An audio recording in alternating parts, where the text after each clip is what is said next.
संतरी, मैडम के खाने पीने का इंतजाम किया है कि नहीं? सर मैडम को ताज़ा फल फ्रूट तो दे दिए हैं, बाकी ताज़ा खाना तैयार हो रहा है। देख लेना, मैडम को किसी चीज की कोई तकलीफ नहीं होनी चाहिए। लाइट के लिए जनरेटर और गर्मी के लिए एसी का बंदोबस्त भी कर दो। मैडम कुछ दिन हमारी मेहमाने खास हैं भाई। हाँ हाँ सर, आप किसी बात की कोई फिक्र ना करें, मैडम मुहाफिजों की हिफाजत में है सर। मैडम के रूम में एयर फ्रेशर भी लगा देना। हाँ सर, क्यों नहीं। मैंने मैडम के कमरे में एयर फ्रेशर समेत जरूरत की हर चीज रखवा दी है। मैडम को किसी किस्म की कोई तकलीफ नहीं होने देंगे सर। सर आपको पता चला? क्या? सर मैडम तो शराब के साथ आइस भी नोश फरमाती हैं सर। अरे शराब नहीं, शहद बोलो बेवकूफ। बड़े लोग शराब को शहद कहते हैं। रही बात आइस की, तो आइस तो मुल्क के हर शहर, गली, मोहल्लों, स्कूल, कॉलेजेस, यूनिवर्सिटीज तक में बासानी दस्तयाब है। हर जगह मिल जाती है। और जब मुल्क में आइस मिलती है तो मैडम निताशा भी पीती है ना। भाई बड़े सेठ की बेटी और 9 बड़े इदारों की सीईओ हैं, कोई आम लड़की नहीं है। तुम छोड़ो इन बातों को, तुम मैडम से मिलने आने वाले मेहमानों और मैडम के वकील को खास प्रोटोकॉल देने पर ध्यान दो बस। हाँ हाँ सर, क्यों नहीं। आखिर मैडम ने करोड़ों रुपए की गाड़ी से 2 लोग मक्खी की तरह हमारे हैं। इनकी हिफाजत और खिदमतदारी तो हमारा फर्ज बनता है ना। सर वैसे जितना मैडम के पास पैसा और जितनी मैडम की पहुंच और सिफारिश और जितनी मैडम के पास महंगी गाड़ियां हैं ना, लगता है जल्द ही मैडम किसी बड़े ओहदे पर होंगी।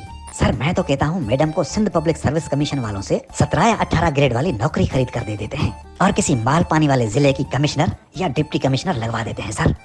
वो कैसे? अरे पैसों से सर, और कैसे। अरे सिंध पब्लिक सर्विस कमीशन की नौकरी पैसों से कैसे? अरे सर अदी फरियाल जरदारी और एमक्यूएम वाले मिलकर ये कारोबार कर रहे हैं ना। अरे कौन सा कारोबार? अरे sir Sindh public service commission की नौकरियां फरोख्त करने वाला कारोबार। और कौन सा कारोबार सर? अरे क्या कह रहे हो संतरी? मैं ठीक कह रहा हूँ सर। सर सिंध के हर इदारे में अदी फरियाल जरदारी और एमक्यूएम वालों के एजेंट बड़े बड़े ओहदों पर बैठे हैं और उन्होंने खुद अपने लिए भी अदी फरियाल जरदारी और एमक्यूएम वालों से बड़ी बड़ी नौकरियां करोड़ों रुपए में खरीदी हैं सर, और दूसरों को भी खरीदने में मदद करते हैं सर। और ये बात तो पूरी दुनिया जानती है। अरे सिंध पब्लिक सर्विस कमीशन की नौकरियां इम्तिहान पास किए बगैर किसी को नहीं मिलती। अरे सर वो आपके जमाने में मिलती होगी इम्तिहान पास करने वालों को। आजकल सिंध पब्लिक सर्विस कमीशन का इम्तिहान पास करके टॉप पर आने वाले नौजवान नौकरी न मिलने पर या तो पागल हो गए या फिर छोले और समोसे बेचकर अपना गुजारा कर रहे हैं सर। अरे मैंने खुद इश्तिहारात देखे हैं, अखबारों में नोटिफिकेशंस देखे हैं। सर ये सब दिखावा होता है, मैं आपको सच बता रहा हूँ सर, मेरा यकीन कीजिए।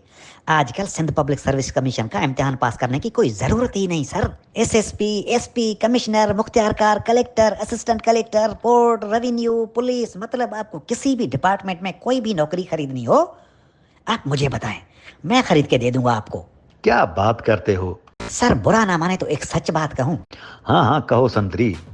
सर जिस मुल्क में 11 साल जेल काटने वाला मुल्क का सदर बन सकता है, पूरी दुनिया में वांटेड बंदे को पाकिस्तान का सबसे दूसरा बड़ा अवार्ड मिल सकता है, जिन पर फर्दे जुर्म आयद करना था उनके हवाले कौमी खजाने किए जा सकते हैं, जिंदा इंसानों को जलाने वालों को सूबे का गवर्नर बनाया जाता है और उनको वजारतें दी जाती हैं, इलेक्शन में हारे हुए लोगों को ऐवानों में प्रोटोकॉल देकर बिठाया जाता है, जो मुल्क के करप्ट तरीन लोगों के घरों में झाड़ू और पोछा लगाती थी वो वजीर बन गईं, जिनको ये नहीं पता कि फायर और फाइबर वॉल क्या होता है वो इंफॉर्मेशन वजीर बन गईं, जिन्हें वीपीएन का नहीं पता वो टेक्नोलॉजी की मिनिस्टर बन गईं।